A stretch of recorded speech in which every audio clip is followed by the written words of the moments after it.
Welcome back to ChatChit. That's round 3 of the 2026 season now in the books. Lots of results all over the board that no one can predict at the moment. We're still really unsure of where teams sit, how strong they are. Let's jump into the game of the round. Absolutely pissing down here with the turn. Marcus has Jesus! Usain Bolt wouldn't get him now. The legend becomes immortal. Well, it was Carlton's second half woes that got them once again, and we've seen this as a recurring feat all since the start of 2025. I think they're minus 333 points in second halves, plus 189 in first halves. Wow. They were up 44-1 in this game here, cruising, but what happened? Yeah, what happened was they completely lost their game plan. You just don't know what's happening. They seem to just lose it in the contest as soon as the second half starts. I can't even fathom what's causing it. I'm sure that there's got to be some analysis at Carlton trying to work through this, but it's been far too long now that they're just getting blown away in second halves by teams that they're well on top of in the first half. Melbourne here, not just did they turn around a 44-1 deficit, they end up winning the game comfortably on the scorebook, if you just look at the scorecard, by 23 points. But Carlton were also up by about 20 points in that last quarter as well. They just couldn't manage to hold on to it. Yeah, and it was Melbourne's most important players just seemed to be able to have by far the most impact, and it seemed to just be Carlton trying to stop them rather than the other way around. You had Cozzy Pickett just tearing the game apart in that fourth quarter. You had Max Gawn starting to dominate more and more as the second half went on, and you had Jack Steele just quashing anything that a Carlton midfielder would try to get to. 15 tackles. 15 tackles, loads of 1%ers, Shepherds just getting his body in the way. It looks like any idea of Jack Steele maybe being well past his prime and a bit of a, not much of a pickup for Melbourne, completely wrong. He is an amazing asset for Melbourne and is a great leader for them already. What I would love to be is a fly on the wall if they're up by 20 points against North Melbourne next week at halftime. Like, do you go into the change room happy? Obviously, you're winning. Oh, God. But knowing your recent results going into halftime with the lead, we're not really sure. But we'll jump straight into the top 5 plays of the round. Yeah. It was not an easy top 5 to pick, actually. At number 5, I had Finn O'Sullivan. Did an incredible job tagging Merritt and got a ton of the ball himself. Yeah. I had Finn O'Sullivan, I'll mention later. My number 5 was Josh Rochelle. In a losing performance against Geelong, we started to see what Josh Rochelle can do. He's always shown flashes of brilliance and real excitement. Game. Yeah, he's one of those small forwards that you just pay to watch at the footy, but he's shown that he can be a consistently impactful player in the midfield, and that's what he did. I like it. He didn't quite make my list. My number 4, I had Tim Taranto. Yeah. Now, I know that they lost, and his first half was absolutely awesome, but I absolutely love what he's doing for Richmond this year, really stepping up as a leader. Yeah, it's easy for those star players to fade when the team's just struggling for so long, but he's kept up his standards. Number 4, Josh Tracy for me. Hurricane Tracy, as it was written on in an article that I read, he was impossible to stop, seemed to just be clunking absolutely everything. 4 contested marks, 6 marks inside 50, had 7 shots on goal, and was a really dominant force for Freo. If I have to hear the commentator say hands like a vice one more time when Tracy takes a mark, honestly. But yeah, it was a pretty wet game and he literally didn't drop anything. I have his state counterpart at number 3 in Jake Waterman, who was absolutely electric, kicked that 60-metre bomb in the last quarter with tired legs to really seal the game for West Coast. And again, one of these leadership guys really coming to the top in a surging West Coast Eagles. My number 3, bloke who was best on in an incredibly important win, Bailey Smith. Now, he's received a lot of flack the first couple of weeks for not getting in and under, not winning the ball, just sort of playing on the outside, contested possessions, numbers down. He led this game in contested possessions. He led this game in tackles. He got 40 disposals, and he was really effective with the footy, I thought, and he was pretty hard to stop. And in a low-scoring game like that, when you can win the ball in the contest and really clear it out, it makes a massive difference. He didn't quite make my list either. Wow. My number 2, a guy we talked about already, Cozzy Pickett, the real fire starter in that turnaround against Carlton. And what he did in the second half was absolutely awesome. Shows you how these numbers that we talk about so much can deceive you, because he was in the 40s in terms of his percentage efficiency with the ball. I think it was 42% and 7 clangers. But, those stats don't show the way that he is just retrieving balls in places and bursting out of packs and just getting the ball forward. He picked up 9 coaches' votes as well. So I mean, everyone sort of sees you don't always have to be efficient with the ball. Absolutely. And my number 2 was Nick Dacos. Now, Nick Dacos just had a Nick Dacos performance. He seems to be better and better at getting away from the tag, and GWS were not able to stop him despite their best efforts. and he got 2 goals and 36 and could have scored a couple more goals as well. Well, he was my number one. Yeah. Again, a classic Nick Dacos performance. We say it about Bontempelli week to week. Yeah. Classic Bontempelli performance. But he always seems to be in the right place at the right time, and I mean, he always seems to find a target. So Yeah, my number one player of the round was Finn O'Sullivan. Oh, I see. I like it. You talk about how certain positions don't get appreciated as much. His role as a tagger today, keeping Zach Merritt, who might be one of the most consistent ball winners in the competition over since I've been alive, and he kept him to 10 disposals.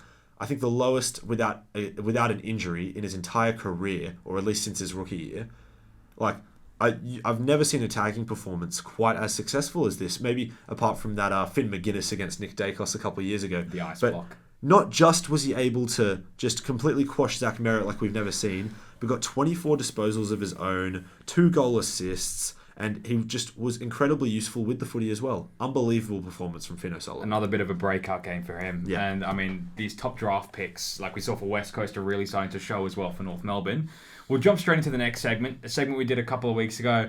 We think it's relevant to do again now with how many teams are really faltering at the start of the season. It's the panic meter. Sam's going to give us all the teams. He's going to give them a ranking from 0 to 10. We're going to have a little bit of a discussion. Look, I'm not going to give you the ranking. I want you to tell me what you think the ranking is. Okay. I don't want to try to persuade you or get it in your head. I like it. And we're going to go panic meter rapid fire edition because I think there are a lot of teams with really, really nervy signs early on. We're going to start off Essendon. What is your thought on how much they're panicking right now? And what is their expectation for this season? Honestly, now I think they're regretting not selling Merritt. I don't think they're going to get that offer of 3 draft picks again. Yep. They might get 2 first rounders. I think the panic couldn't be much higher. By the way, it was 3 first-round draft picks plus an exciting young player. 100%. And they've had relatively easy fixtures to start. I would say they had Hawthorn first up, but then they had Port Adelaide, which you'd see in a similar sort of bracket. They hammered them. Yep. And then they had North Melbourne. So, I mean, North Melbourne got the better of them there. 1 to 10. I'd probably give them a 9. I think that's fair. I think my argument for the number maybe being lower, like a 5, is I think I would give it a 5 because Essendon fans are sort of detached at this point. They've given up on their team. And I'm joking. Except I feel like the panic was maybe years ago and now they're just sad. Yeah, I just think they're going to regret not going into a full rebuild. I mean, getting those draft picks now before, obviously we talk about it all the time, but Tassie coming to the competition, they're hugely regretting that, and the coach is under massive pressure as well. Now, a team you mentioned a minute ago, Port Adelaide. How much are they panicking after not getting across the line against West Coast? I mean, it's a game they needed to sort of win. Like, they're not going to make top 10 this year, but they just got to keep the fans interested. They've chosen not to go into this full rebuild, chose not to take a single draft pick in the last draft.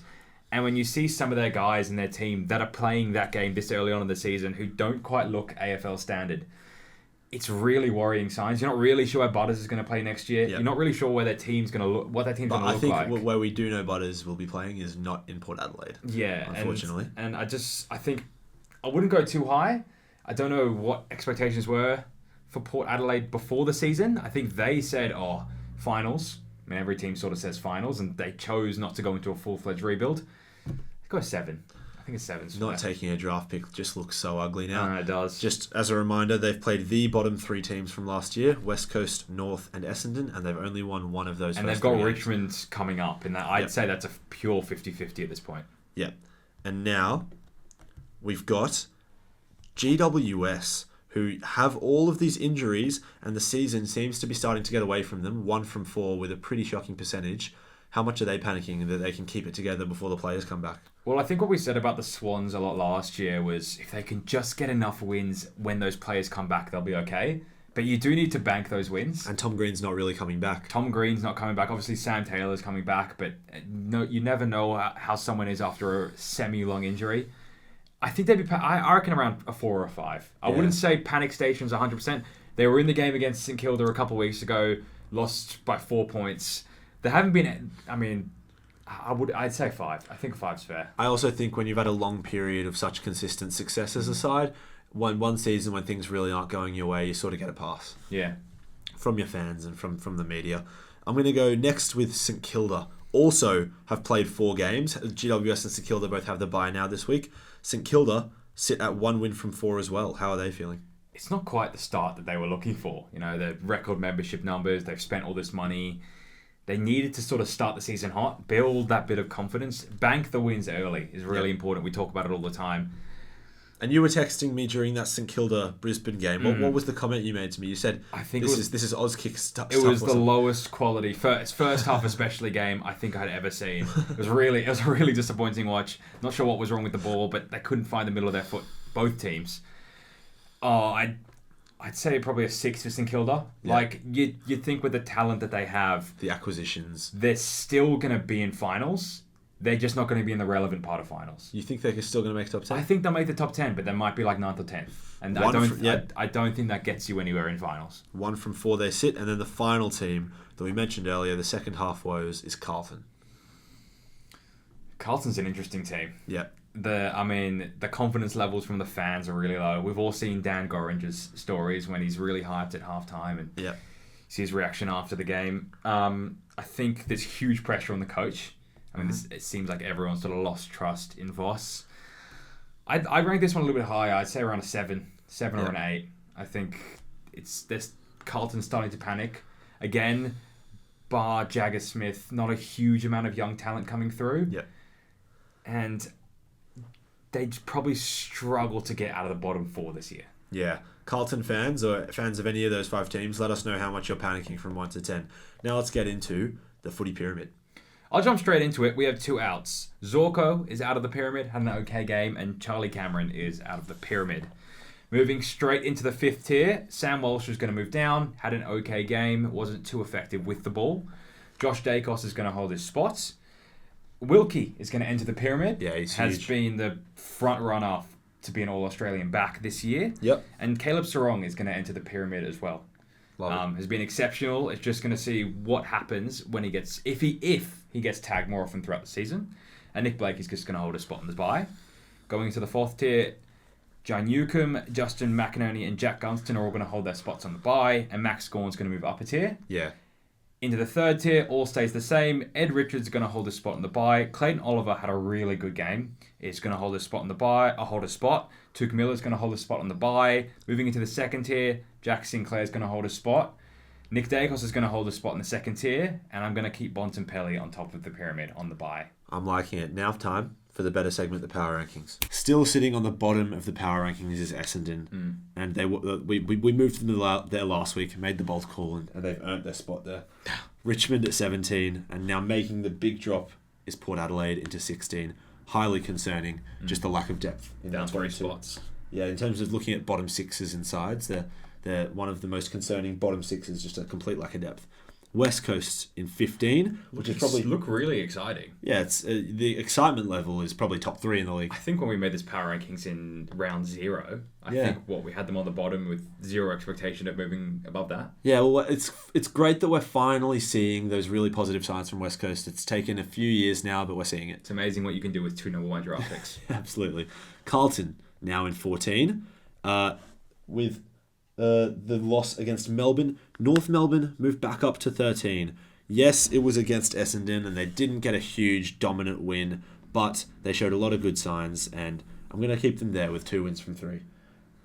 St Kilda and GWS are going to sit in 12 and 11, despite being 1 win from 4 games, because some of these teams like North and West Coast, 2 wins from 3, but they've been playing against each other, all these bottom teams, that we don't expect to compete. GWS and St Kilda have both had pretty rotten fixtures so far, pretty difficult fixtures. Melbourne sit in 10th, and they've been a lot more impressive than people expected. They've had the tough fixtures, and they've been coming through so far. Adelaide in 9th, who have lost 2 really tight games in a row. Moved down 1 spot. They've lost 2 really tight games in a row. They still look like they could be close to what they were last year at their best. I wouldn't really worry about Adelaide at the moment. Yeah, I think that they sit around here because they've had a couple really tough losses, and we just want to see if they can recover. Collingwood sit in 8th with an important win against GWS. Hawthorn stay in 7th. Fremantle in 6th. Geelong at number 5. And then the top 4 stays the same, with Sydney staying there with the bye, but they are the real interesting team here. With Goulden gone, are they going to be able to still be a top 4 level side?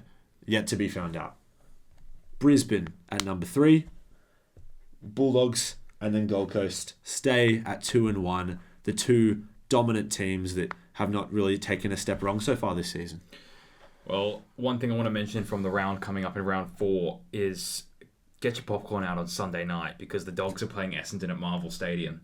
It might be 150 to 200 point margin. It could be 150 points. Last time we saw 200 points was Sydney West Coast a couple of years ago. Ooh, could we see something like that with this Bulldogs Essendon game? I'm not sure.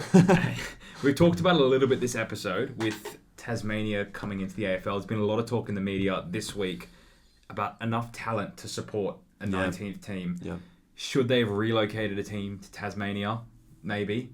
But at some point, you can't continue to add teams because there's not enough players and competitive players to supplement those teams. I do feel a counter-argument to that intuitively, which I feel that the way that the AFL, with the way that they're making rule changes, is forcing the game to change, is putting so much more of a focus on being really exquisite with your skills.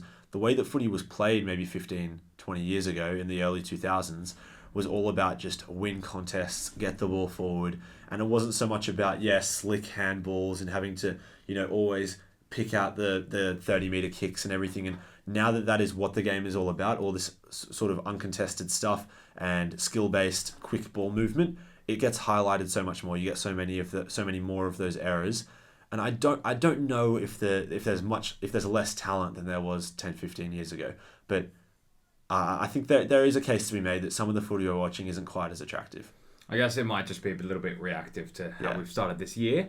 But let us know what you think. Again, join our Supercoach League. The code's been sitting on top of the screen. You bring all your points across. You're sitting in the top 1%. Sitting in the top 1%. Great week. And we'll see if we can keep it going. We'll see you all on the next one.